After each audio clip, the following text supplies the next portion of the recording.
One of the largest school districts in Missouri takes this kind of weather very seriously when it comes to student safety. But did you ever wonder what goes into calling a snow day? Interesting. We sent Fox 4's Reagan Porter to find out. She's live in a North Kansas City neighborhood where just in the last 45 minutes, classes were canceled for the district.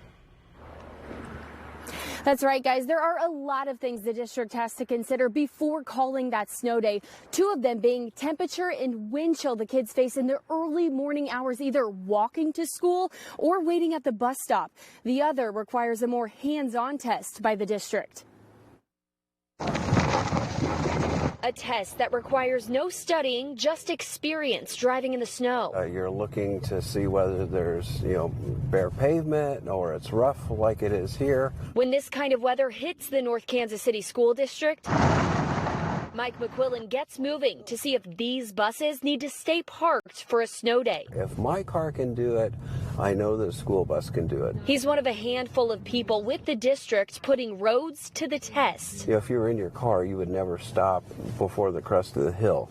But our school buses have to do that all the time. Off the beaten path, scanning small neighborhoods that school buses often travel, McQuillan takes notes. Yeah, here's a little bit of a challenge just getting up this hill here. Of course, in Missouri and Kansas, things can change for better or worse like that. There's a pile up kind of going on down there. Okay. So we're trying to get him out of the ditch. This former Winnetonka High School student remembers pleading with Superintendent Daniel Clemens for snow days. He gets around and he checks out the roads and stuff, so it's really all up to him, but everybody wants a snow day at the end of the day, so we're all against him. But the district only has a certain amount to give before makeup days get tacked on.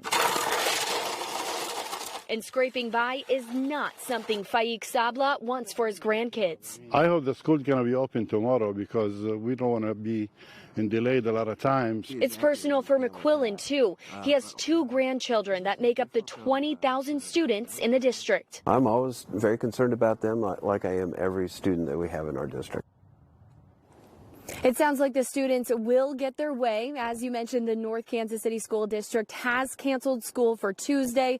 It's mostly due to the hazardous road conditions. You can see these side streets. They still need some help. And now as more school closings come in, we'll continue to keep you updated on fox4kc.com. And we have the list of the school closings located scrolling at the bottom of your screen. Reagan Porter, Fox 4.